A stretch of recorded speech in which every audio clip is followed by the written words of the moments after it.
Hello दोस्तों, कैसे आप सभी लोग। वेलकम बैक टू एफटीडी क्लासेस और मैं हूं आप सभी का उज्जवल भैया, जो कि आपको पढ़ाते हैं क्लास 7-8 साइंस। और आज हमें पढ़ना है क्लास 8 का chapter force and pressure in one shot. चलिए शुरू करते हैं बिना किसी देरी के। देखिए यहाँ फोर्स का डेफिनेशन लिखा है, ठीक है। Force is a physical cause which makes change और try to change the position of a body. Force एक फिजिकल कॉज है जो ट्राई करता है चेंज करने का पोजीशन ऑफ ए बॉडी, किसी बॉडी के पोजीशन को ट्राई करता है चेंज करने का, ठीक है। इसका जो फॉर्मूला है, फोर्स का जो फॉर्मूला है वो होता है एम इंटू ए, ठीक है, यानी मास इंटू एक्सलरेशन। जो फोर्स का फॉर्मूला है वो है एम इंटू ए, यानी मास का यानी मास इंटू एक्सलरेशन, ठीक है। और यहाँ पे कुछ फोर्स के एग्जाम्पल वगैरह हैं जो कि हम देख लेते हैं। देखिए फर्स्ट है, ये जो लेडी है, ये जो लेडी है वो इस कार्ट को पुश कर रही है, इस कार्ट को पुश कर रही है, तो ये एक एग्जाम्पल हो गया। ये जो पर्सन है ये इस तीर धनुष के जो रस्सी होता है इसको खींच रहा है, तो ये पुल का हो गया। ये आदमी मैग्नेट पकड़ के किसी चीज़ को अट्रैक्ट कर रहा है, तो ये हो गया, ठीक है। और ये यहाँ पे ग्रेविटेशनल फोर्स दिखाया जा रहा है, पेड़ से जो एप्पल है वो नीचे की तरफ गिर रहा है। यहाँ पे फ्रिक्शनल फोर्स दिखाया जा रहा है, यहाँ पे एक्सेलरेशन दिखाया जा रहा है, ठीक है। तो अब चलते हैं अपने दूसरे पॉइंट की तरफ। देखिए अब हमें पढ़ना है इफेक्ट्स ऑफ फोर्स, ठीक है। और force can move a stationary object. जो फोर्स है वो किसी ऑब्जेक्ट को मूव कर सकता है। सेकंड पॉइंट है, a force can stop a moving object. जो फोर्स है वो किसी मूविंग ऑब्जेक्ट को स्टॉप कर सकता है, ठीक है। थर्ड पॉइंट है, a force can change the speed of a moving object. इसमें लिखा है जो फोर्स है वो किसी मूविंग ऑब्जेक्ट का जो स्पीड है उसको वो चेंज कर सकता है। जैसे मान लीजिए कोई ऑब्जेक्ट 50 किलोमीटर पर आवर की स्पीड से चल रहा है, ठीक है, और उस पर फ्रिक्शनल फोर्स अगर एक्ट कर रहा है तो उसको हम लोग 40 किलोमीटर पर आवर की स्पीड से भी कर सकते हैं, यानी उसका डिक्रीज हो जाएगा। अगर कोई चीज़ 50 किलोमीटर पर आवर की स्पीड से है तो चेंज यानी अगर डिक्रीजिंग में जाए तो 40, नहीं तो 30 जो भी है, और अगर इंक्रीजमेंट में जाए तो 60, 70 बहुत कुछ है, ठीक है। अब देख लेते हैं, the force can change the direction of a moving object. इसमें लिखा है जो फोर्स है वो किसी मूविंग ऑब्जेक्ट का डायरेक्शन को चेंज कर सकता है, ठीक है। A force can change the shape and size of an object. ये जो फोर्स है किसी एक ऑब्जेक्ट का, किसी एक नहीं मतलब कोई सा भी ऑब्जेक्ट का जो शेप है और जो साइज है उसको भी चेंज कर सकता है, ठीक है। इफेक्ट्स ऑफ फोर्स यही थे। अब हम बढ़ते हैं अपने सेकंड पॉइंट की तरफ। चलिए अब हमें पढ़ना है types of forces. There are two types of forces. First one is contact force, second one is non contact force. हमने पिछले वाले वीडियो में पढ़ा है कॉन्टैक्ट फोर्स और नॉन कॉन्टैक्ट फोर्स हमने पढ़ रखा है। और यहाँ पे कुछ एग्जाम्पल वगैरह हैं, ठीक है। जैसे ये फ्रिक्शनल फोर्स का एग्जाम्पल है, दिस वन। ये है ग्रेविटेशनल फोर्स का एग्जाम्पल। अप्लाइड फोर्स, ये जो पर्सन है इस पे फोर्स को अप्लाई कर रहा है इस कार्ट पे। ड्रैग फोर्स, ये ड्रैग फोर्स का है, ठीक है। और ये इस पे लगा है, रुकिए क्या लिखा है ये, स्प्रिंग फोर्स, ये भी फोर्स का एग्जांपल है। ये मैग्नेटिक फोर्स, ये है टेंशन फोर्स, ये कौन सा फोर्स है, क्या है, BUOYANT, बॉयंट फोर्स, ठीक है। तो अब हम बढ़ते हैं अपने सेकंड पॉइंट की तरफ। पहले इसको कर लिया जाए, ठीक है। चलिए हमारा अब सेकंड पॉइंट है कॉन्टैक्ट फोर्स। अब हमें कॉन्टैक्ट फोर्स पढ़ना है। तो contact force, the force which comes into play when the surface of one body is in contact of the surface of another body. इसमें लिखा है जो फोर्स, वैसा फोर्स जो कि एक्ट होता है कब, जब जो सरफेस है एक बॉडी का, जैसे ये एक बॉडी है, सॉरी, जैसे मान लीजिए ये क्या होगा, एक मिनट मुझे ये, ओ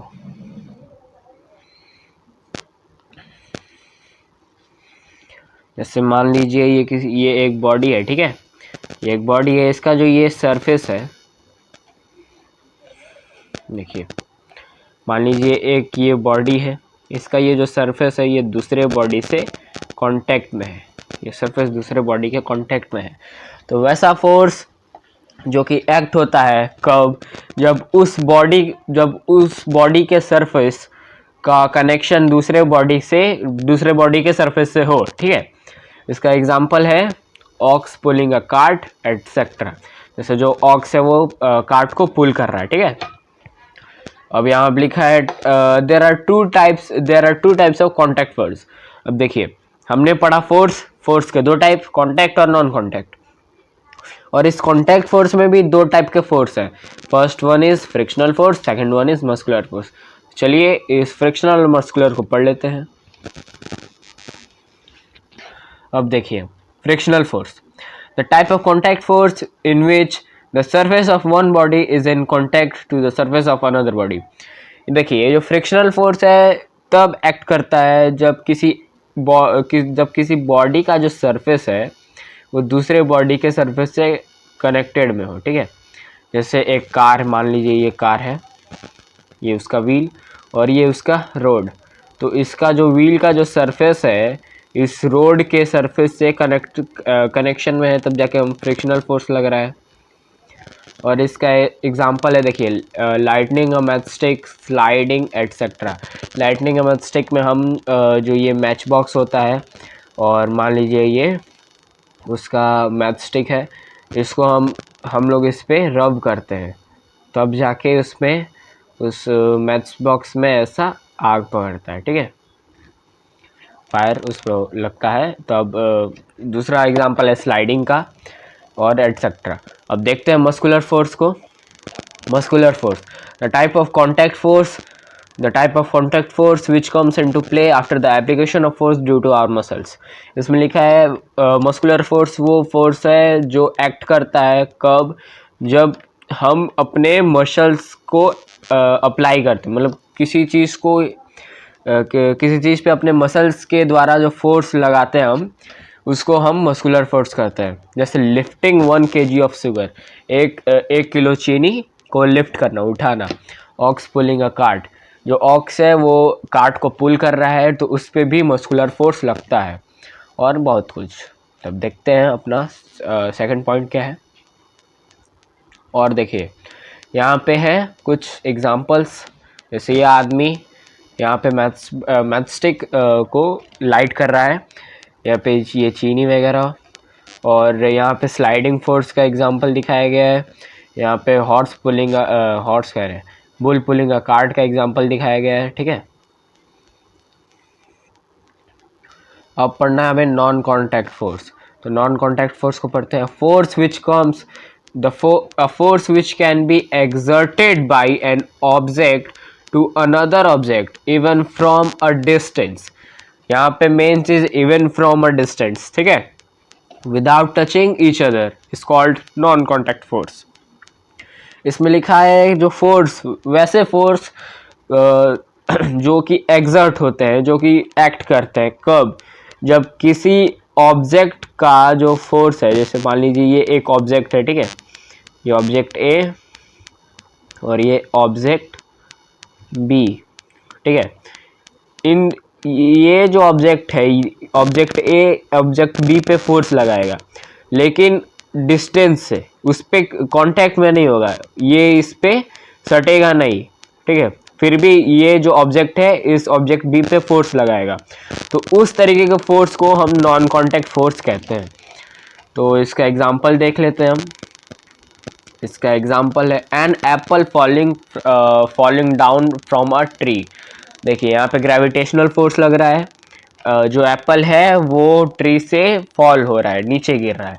falling rain drops on the earth, जो रेन ड्रॉप्स है वो अर्थ पे गिर रहे हैं। और भी बहुत कुछ etcetera. There are 3 types of non contact force. अब नॉन कॉन्टैक्ट फोर्सेस के भी 3 टाइप्स हैं। हमने तो पहले फोर्स पढ़ा, फोर्स के टाइप है 2, कॉन्टैक्ट, नॉन कॉन्टैक्ट। और कॉन्टैक्ट फोर्स के भी टाइप है 2, मस्कुलर, फ्रिक्शनल, ठीक है। और अब हमें पढ़ना है जो नॉन कांटेक्ट, और उसके भी तीन टाइप्स हैं, मैग्नेटिक, इलेक्ट्रोस्टैटिक एंड ग्रेविटेशनल। चलिए इन तीनों टाइप्स को भी पढ़ लेते हैं। और ये GIF example, Apple falling from tree, ठीक है। और ये रेन ड्रॉप, ठीक है, ऑन द अर्थ। अब देखिए, first one is magnetic force. The force exerted by a magnet is called magnetic force. इसमें ये सिंपल सा पॉइंट लिखा है कि जो फोर्स किसी मैग्नेट से एग्जर्ट हो रहा है उसको हम मैग्नेटिक फोर्स कहते हैं, ठीक है। और अगर आपको बड़ा लिखना है, इसका डेफिनेशन थोड़ा बढ़िया से लिखना है, तो आप ये वाला डेफिनेशन लिख सकते हैं। इसमें लिखा है the force applied due to the attraction and repulsion of any object is called magnetic force. इसमें लिखा है कि किसी ऑब्जेक्ट से फोर्स लग रहा है, कैसा, अट्रैक्शन और रिपल्शन, तब जाके उसको हम मैग्नेटिक फोर्स कहेंगे, ठीक है। अब यहाँ पे हमने दो नोट लिखे हैं, कुछ लिखा है यहाँ पे जो कि बहुत इंपॉर्टेंट है। और उससे पहले इस मैग्नेटिक फोर्स का एग्जांपल देख लेते हैं। Attraction of a piece of metal by a magnet.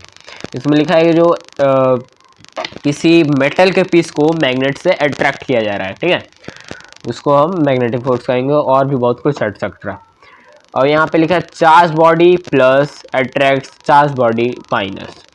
यहाँ पे लिखा है कि देखिए, अब हमने पढ़ रखा है कि अगर प्लस और प्लस है तो क्या होगा, रिपल्शन, क्योंकि same charge repels each other और opposite charge attract each other. पढ़ा है कि नहीं हमने? तो यहाँ पे वही चीज़ है, चार्ज बॉडी प्लस और अट्रैक्ट चार्ज बॉडी माइनस। अगर प्लस किसी बॉडी का जो चार्ज है वो पॉजिटिव है, पॉजिटिवली चार्ज बॉडी है, और दूसरा बॉडी है मान लीजिए ये नेगेटिवली चार्ज बॉडी है, तो इसमें होगा अट्रैक्शन, ठीक है। और यहाँ लिखा है इस वाले में लिखा है कि चार्ज बॉडी प्लस और minus attract non charge body neutral. इसमें लिखा है जो प्लस और माइनस, यहाँ पे वो जो बॉडी है, मान लीजिए ये एक बॉडी है और ये एक बॉडी है, ठीक।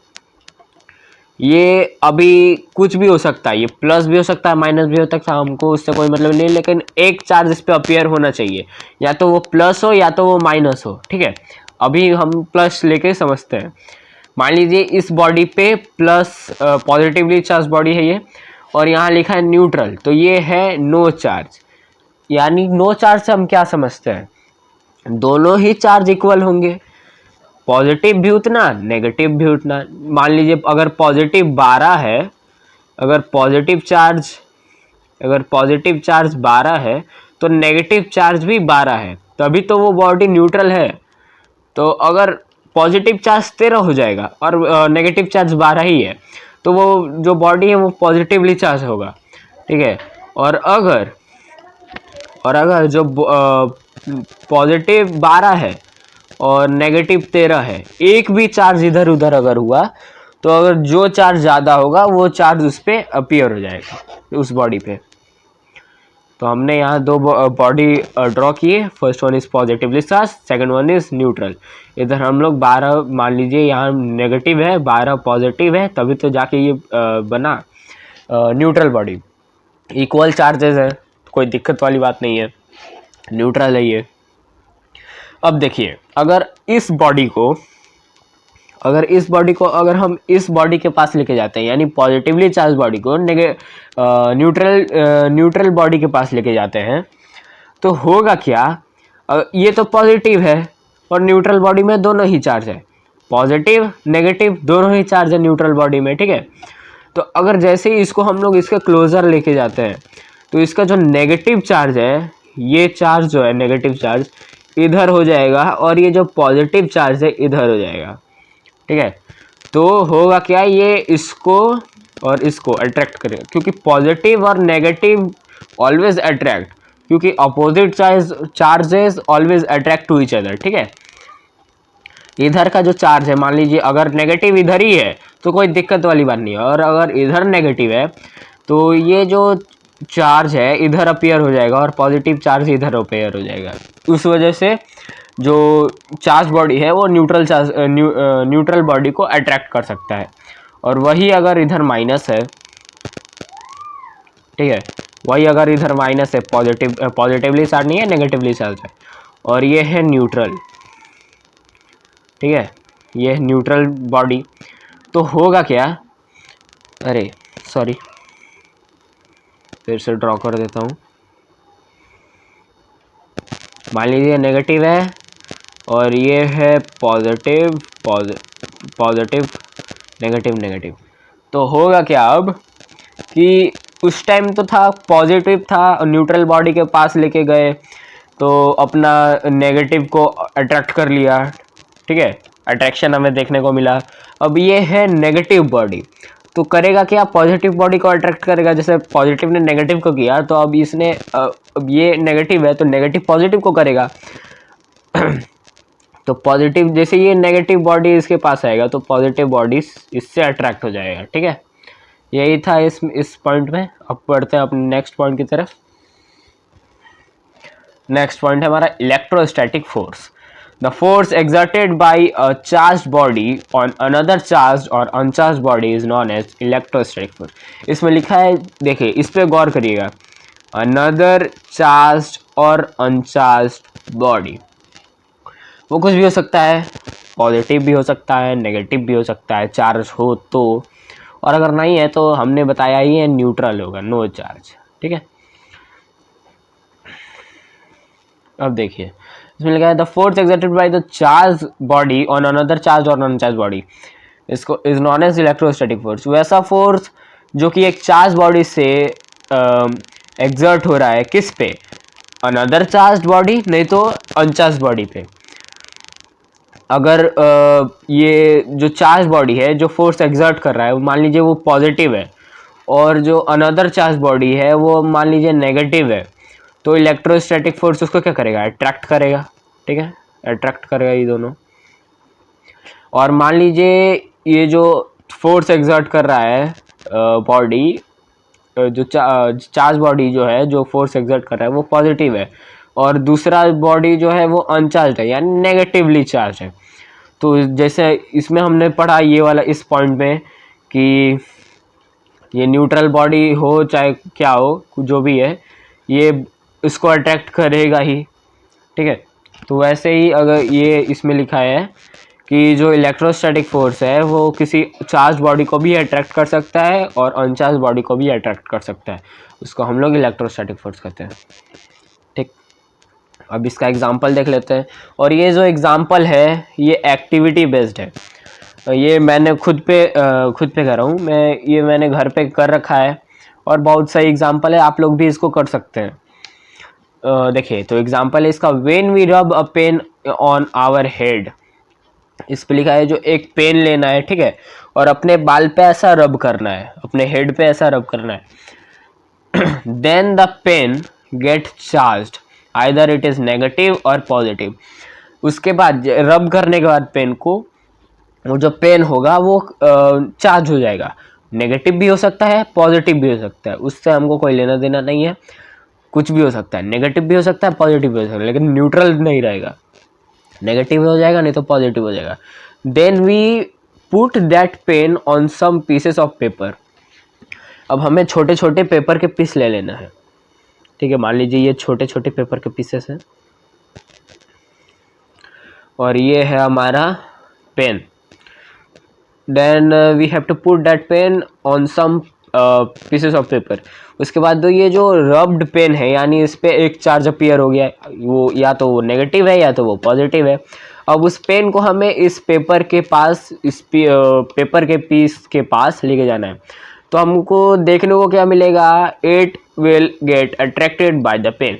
यानी जो छोटे छोटे पीस ऑफ पेपर हैं, ये छोटे छोटे पीस ऑफ पेपर जो हैं इस चार्ज्ड पेन के द्वारा अट्रैक्ट हो जाएंगे, ठीक है, उस पेन पे चिपक जाते हैं। वो होता है किसके कारण, इलेक्ट्रोस्टैटिक फोर्स के कारण, ठीक। इसको आप ट्राई जरूर करिएगा, इस वाले एग्जाम्पल को ट्राई जरूर करिएगा अपने घर पे, बहुत सही एग्जाम्पल है। अब है हमारा ग्रेविटेशनल फोर्स, तो इसको पढ़ लेते हैं। चलिए, the gravitational force is a force that attracts any two object with mass. इसमें लिखा है जो ग्रेविटेशनल फोर्स है वो एक फोर्स है जो कि अट्रैक्ट करता है किसी दो ऑब्जेक्ट को उसके मास के साथ, किसी दो ऑब्जेक्ट को उसके मास के साथ वो जो ग्रेविटेशनल फोर्स है अट्रैक्ट करता है। ठीक है, और दूसरा पॉइंट, एक सेकंड, दूसरा पॉइंट देख लेते हैं। जी, ग्रेविटेशनल फोर्स, यहाँ पे हमने ग्रेविटेशनल फोर्स की वैल्यू बता रखी है। जो जी है हमारा उसको हम ग्रेविटेशनल फोर्स कह रहे हैं। जो वैल्यू है ग्रेविटेशनल फोर्स की है, ग्रेविटेशनल फोर्स 9.8 मीटर पर सेकेंड स्क्वायर। जो ग्रेविटेशनल फोर्स का वैल्यू होता है वो 9.8 मीटर पर सेकेंड स्क्वायर होता है, जिसको हम लोग 10 मीटर पर सेकेंड स्क्वायर भी मानते हैं क्योंकि ये कैलकुलेशन में इजी होता है। और इसका एग्जांपल देख लेते हैं। Falling of mango from the tree, किसी एक ट्री से जो मैंगो है वो फॉल कर रहा है, तो ये ग्रेविटेशनल फोर्स का एग्जांपल है। चलिए अब दूसरा पॉइंट देखते हैं, टाइप्स ऑफ फिजिकल क्वांटिटी। अब हमें फिजिकल क्वांटिटीज़ के टाइप्स के बारे में जानना है। There are two types of physical quantities, ठीक है। First one is scalar, second one is vector. चलिए इन दोनों फिजिकल क्वांटिटीज़ को देख लेते हैं। अब देखिए, अब यहाँ पे scalar quantity, those physical quantities which have only magnitude are called scalar quantities, ठीक है। वैसे फिजिकल क्वांटिटी जिनके पास केवल मैग्नीट्यूड होता है उसको हम कहते हैं स्केलर फिजिकल क्वांटिटी, ठीक है, स्केलर क्वांटिटी। इसका एग्जांपल जो है, स्केलर क्वांटिटी का जो एग्जांपल है वो वेलोसिटी, स्पीड, मास एटसेट्रा। वेलोसिटी है, स्पीड है, मास है एटसेट्रा। और ये जो स्केलर क्वांटिटी और वेक्टर क्वांटिटी है उसको आप जरूर से याद करिएगा, एग्जाम में कभी कभी पूछ देता है, और उसके एग्जांपल्स को भी याद कर लीजिएगा। जैसे पूछ देगा what are the examples of scalar quantity और वेक्टर क्वांटिटी, ऐसा करके कुछ पूछ सकता है उन लोग, ठीक है। एग्जामिनर ऐसे पूछ सकते हैं, ये VVI है, इसको ज़रूर से ज़रूर याद करिएगा, ठीक है। अब हमारा है vector quantity. Second one is vector quantity, those physical quantities which have both magnitude and direction are called vector quantities. अब ये जो वेक्टर क्वांटिटी है इसमें दोनों होता है, मैग्नीट्यूड भी होता है, डायरेक्शन भी होता है, ठीक है। इसका जो एग्जांपल है वो साउंड, लाइट एटसेट्रा। साउंड भी है, लाइट भी है एटसेट्रा, ठीक है। तो ये भी याद करिएगा, ये भी मेन है। अब अपने सेकंड पॉइंट की तरफ बढ़ते हैं। सेकंड पॉइंट है हमारा प्रेशर। अब हमें पढ़ना है प्रेशर। प्रेशर होता क्या है? The force exerted per unit area by any object is defined as pressure per unit area, ठीक है। वैसा फोर्स जो कि एक्सर्ट हो रहा है किसी ऑब्जेक्ट से पर यूनिट एरिया, किसी ऑब्जेक्ट से वैसा फोर्स जो एक्सर्ट हो रहा है पर यूनिट एरिया किसी, ठीक है, उसको हम लोग कहते हैं प्रेशर। अब इसका जो सेकंड पॉइंट है वो देखते हैं। Pressure is denoted by P, capital P। जो प्रेशर है वो कैपिटल P से डिनोट होता है, स्मॉलर p से नहीं होता है, ध्यान रखिए। कैपिटल P हमने यहाँ लिखा है तो कैपिटल P से ही डिनोट होता है। यहाँ पे थर्ड पॉइंट है the SI unit of pressure is Pascal. जो SI यूनिट है प्रेशर का वो पैस्कल है, और इसको हम लोग PA ऐसा भी लिखते हैं। अब ये फोर्थ पॉइंट है, pressure is inversely proportional to area. इसमें लिखा है कि जो प्रेशर है वो इन्वर्सली प्रोपोर्शनल होता है एरिया के, ये वाला, ठीक है। और यहाँ पे है प्रेशर का फॉर्मूला, इसको भी याद कर लीजिएगा। ये प्रेशर का फॉर्मूला है, इम्पॉर्टेंट है। Pressure is equal to force upon area, ठीक है, एक्सेलरेशन नहीं, फोर्स अपॉन एरिया। अब देखते हैं सेकंड पॉइंट। हमें पढ़ना है एटमॉस्फेरिक प्रेशर। देखिए, the pressure exerted by the air is called atmospheric pressure. किसी ऑब्जेक्ट पे जो प्रेशर एक्सर्ट हो रहा है एयर के द्वारा उसको हम एटमॉस्फेरिक प्रेशर कहते हैं। It is denoted by ATM। ये जो एटमॉस्फेरिक प्रेशर होता है उसको हम लोग ATM से डिनोट करते हैं। 1 ATM is equal to 760 Hg pressure. Hg है मरकरी, ठीक, Hg हम मरकरी को बोलते हैं, ठीक है। 1 ATM is equals to 760 Hg pressure. और ये वाला जो पॉइंट है, ये वाला पॉइंट, ये भी VVI है, VVI, इसको भी याद कर लीजिएगा, ठीक है, ये भी इम्पोर्टेंट पॉइंट है। और जो एक फार्मूला है डेंसिटी का फार्मूला, ये जो P जैसा आपको दिख रहा है, ये P है नहीं, ठीक है, इसको हम लोग कहते हैं डेंसिटी, यहाँ लिखा हुआ है देखिए, इसको हम लोग डेंसिटी कहते हैं। तो density is equals to mass upon volume, ये मास है, ये वॉल्यूम है, देखिए यहाँ पे वॉल्यूम और ये मास। तो डेंसिटी है is equals to mass upon volume, density equal to mass upon volume, इसको भी याद कर लीजिएगा, ये भी इम्पॉर्टेंट है। अब देखते हैं हमारा जो आगे का पॉइंट्स है। डेंसिटी ऑफ वाटर इज 1 ग्राम पर सेंटीमीटर क्यूब। जो वाटर का जो डेंसिटी होता है, वो होता है 1 ग्राम पर सेंटीमीटर क्यूब, ठीक है। और जो मरकरी का डेंसिटी होता है वो होता है 13.6 ग्राम सेंटीमीटर क्यूब, 13.6 ग्राम पर सेंटीमीटर क्यूब। और एक पॉइंट है m equal to density into volume, यहाँ पे ये भी, इसको भी याद कर लीजिएगा, जो mass equal to density upon volume है, ठीक है, ये भी इम्पोर्टेंट है।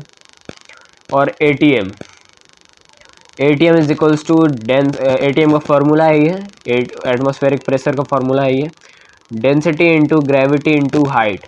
जो एटमॉस्फेरिक प्रेशर का जो फार्मूला होता है वो density into gravity into height होता है, और इसको शॉर्ट फॉर्म में हम लोग ऐसे लिख सकते हैं, इसको भी याद कर लीजिएगा, ये भी इम्पोर्टेंट चीज़ है। अब देखते हैं ये नोट में क्या लिखा है। नोट, ओहो हो लाइट, चलिए आ गया light. Note ATM pressure will be maximum at sea level. जो एटमॉस्फेरिक प्रेशर है वो ज़्यादा हो जाता है किस पे, सी लेवल पे। जो एटमॉस्फेरिक प्रेशर है वो सी लेवल पे ज़्यादा हो जाता है, ठीक है, इसमें लिखा है। और सेकंड पॉइंट है as we move towards upward direction its value decreases. और जैसे ही हम सी लेवल से थोड़ा दूर जाते हैं तो जो ATM प्रेशर जो है वो डिक्रीज हो जाता है, उसका वैल्यू डिक्रीज हो जाता है, ठीक है। और बढ़ते सेकंड पॉइंट की तरफ, ये लास्ट पॉइंट है फार्मूला। अगर हम पास्कल में, यानी उसका जो ATM का प्रेशर अगर हम निकालते हैं, PA किसका होता है, पास्कल, हमने पढ़ा है PA पास्कल जो होता है वो प्रेशर का होता है, SI यूनिट, ठीक है। तो जो फार्मूला है, यानी 1 ATM को हमने पास्कल में निकाला है, तो आया है 1 ATM इक्वल टू 1.0132 इंटू 10 का पावर 5 पास्कल। और ये जो चीज़ है, ये बहुत ज़्यादा ही इम्पोर्टेंट हो सकता है आप लोगों के लिए, इसलिए इसको भी आप लोग याद कर लीजिए, और जितना मैंने पढ़ाया उसको भी लिख लीजिए, क्योंकि एग्ज़ाम आने वाले हैं, फाइनल्स एग्ज़ाम आने वाले हैं, ठीक है। तो ये बहुत काम का चीज़ है, इसको बढ़िया से याद कर लीजिए। अब बढ़ते हैं सारा, और इसी के साथ हमारा ये लास्ट टॉपिक था। तो आई होप आपको सब कुछ समझ आया होगा, और अगर कुछ डाउट हुआ होगा इस टॉपिक से, इस चैप्टर के किसी भी टॉपिक से रिलेटेड, तो प्लीज़ कमेंट बॉक्स में क्वेश्चन ज़रूर पूछिए जो डाउट होगा। और अभी तक अगर आपने सब्सक्राइब नहीं किया है तो प्लीज़ सब्सक्राइब कर लीजिए, और नीचे दिए गए बेल आइकन को ऑल पे प्रेस कर दीजिए, ताकि हमारे नए वीडियो की नोटिफिकेशन आपके पास जल्द से जल्द पहुंच सके। और अपने दोस्तों को भी शेयर करिए ताकि वो भी हमसे कुछ सीख सकें। और अभी के लिए बस इतना ही, मिलते हैं अपने नेक्स्ट अपकमिंग वीडियो के साथ, तब तक के लिए जय हिंद, जय भारत।